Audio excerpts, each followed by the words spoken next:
আমরা চাই অতি শীঘ্রই এই টোটাল সমস্যার সমাধান হোক এবং একটা সুষম রাষ্ট্রের প্রতিষ্ঠা হোক। আমি রবিবার থেকে অনির্দিষ্টকালের জন্য সকল বিশ্ববিদ্যালয় কলেজে ক্লাস পরীক্ষা বর্জন কর্মসূচি চলবে। আমাদের যত শিক্ষার্থী প্রতিনিধি রয়েছে তাদের সাথে সমন্বয় করব, গণসংযোগ করব, করে আমরা বুধবার কঠোর কর্মসূচি নিব। শিক্ষার্থীরা বাংলা প্রটেক্ট কর্মসূচি অব্যাহত রাখবে। এই যে পরিপত্রের যে বৈধ অবৈধ যে খেলা, এই খেলা কিন্তু শেষ হচ্ছে না। আমরা চাই স্থায়ী সমাধান। আমরা চাচ্ছি জরুরি অধিবেশন ডেকে সংসদে এই আইন পাস করতে হবে, তার আগ পর্যন্ত আমরা রাজপথে থাকবো। যে সংগ্রামী বোনেরা ছিল তাদেরকে হামলা করা হয়েছে, অনেকে আহত হয়ে টাইগার বাস মোড়ে পড়ে আছে। আগামীকাল বিকাল 4টায় সারা দেশের সকল ক্যাম্পাসে বিক্ষোভ মিছিল ও সমাবেশ অনুষ্ঠিত হবে। আমাদের কর্মসূচি থাকবে মহামান্য রাষ্ট্রপতি বরাবর স্মারকলিপি প্রদান এবং গণপদযাত্রা। শিক্ষার্থীরা এটাকে তাদের জন্য যৌক্তিক দাবি হিসেবে গ্রহণ করতেছে। যত বাধা আসছে, আন্দোলনের মাত্রা, তীব্রতা, ছাত্রদের অংশগ্রহণ, অতীতে সব রেকর্ডে ছাড়িয়ে যাচ্ছে। 24 ঘন্টার মধ্যে একটা দৃশ্যমান পদক্ষেপ নেওয়া হোক এবং আমাদের সাথে আমাদের যে দাবি সেই দাবি পূরণ করা হোক।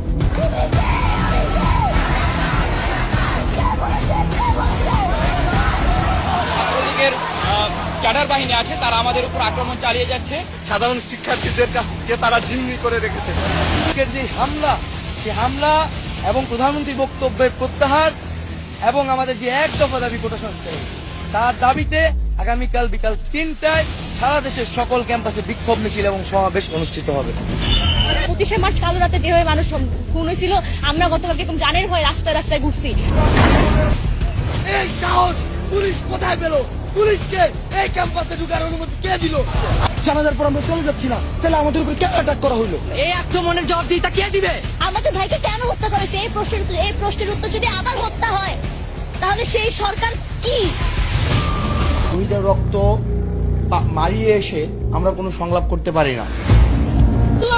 নিচে মাটি জানেন না, আমার ছেলেটাকে কি করেছে নিয়ে এসে আমি আমার ছেলেটাকে আমি পুতুলে রাখছি। আমি রাস্তার কান্দে দেই না।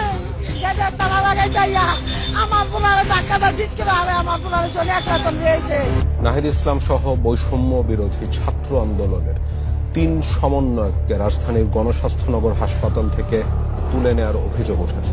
সবকিছুই তো আমাদের কনসার্নের বিষয়, কারণ তারা তো আমাদের শিক্ষার্থী। তাহলে তাদের খোঁজ আমরা না নিলে কে নিবে? সেই খবর আমাদেরকে নিশ্চয়ই কারো গাড়ি আটকিয়ে জিজ্ঞেস করতে হবে না। নিরস্ত্র প্রতিবাদকারীদের উপরে গুলি চলতে পারে না, যেটাকে ইংরেজিতে লাইভ রাউন্ড বলা হয়, সেটি করার কোনো সুযোগ নেই। হাতের টেবিলে বসে ছবি তুলে এটাই করেন, আপনি কি এটা মস্করা পাইছেন? তারা এই হত্যাকাণ্ডের বিচার করবেন না, কারণ তারা নিজেরাই হত্যাকারী। যতদিন পর্যন্ত না এই ন্যায্য আন্দোলন বাস্তবায়ন হবে, রাস্তার পাশে অভিভাবক হিসাবে আমাদের পাবে। আমরা চোখের সামনে দেখলাম পুলিশের ইউনিফর্ম পরে গুলি করা হচ্ছে।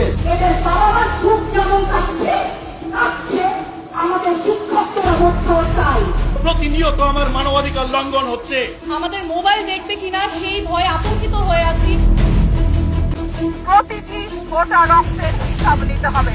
দেশটাকে যে কারাগার বানানো হচ্ছে, এটার অবসান ঘটাতে হবে। এবার যদি আমরা বিচার না পাই, তাহলে বাংলাদেশ থেকে বিচার শব্দটা হয়তো একদম উঠে যেতে হবে। মুখে মুখে একটা আওয়াজ উঠেছে, পুলিশ সরকার গদি ছাড়। 4 বছরের বাচ্চা যদি বাসায় নিরাপদ না থাকে, তাহলে আপনি এই দেশে কেন আছেন? এই শিক্ষার্থীদের বুকে যে বারুদ জ্বলছে, যে আগুন রয়েছে, সেটা লোক থেকে লোকান্তরে বাংলাদেশের আজকে ছড়িয়ে গেছে। আমাদের আজ পর্যন্ত যতজন শহীদ ভাই আছেন তাদের হত্যার বিচার চাই। তারুণ্য সিদ্ধান্ত নেবে কেমন হবে আমাদের পরের বাংলাদেশ। আগামীকাল 5ই অগস্ট সারা দেশের মুক্তিকামী জনতাকে ঢাকার উদ্দেশ্যে রওনা হওয়ার জন্য আমরা আহ্বান জানাচ্ছি।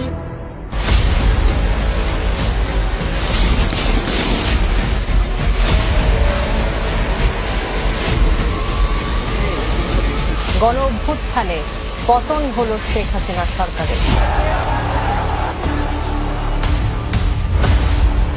শেখ হাসিনা আজ রাষ্ট্রপতির কাছে পদত্যাগপত্র জমা দিয়েছেন। এখন একটা ইন্টারিম গভর্নমেন্ট ফোন করে পরিচালনা করছে।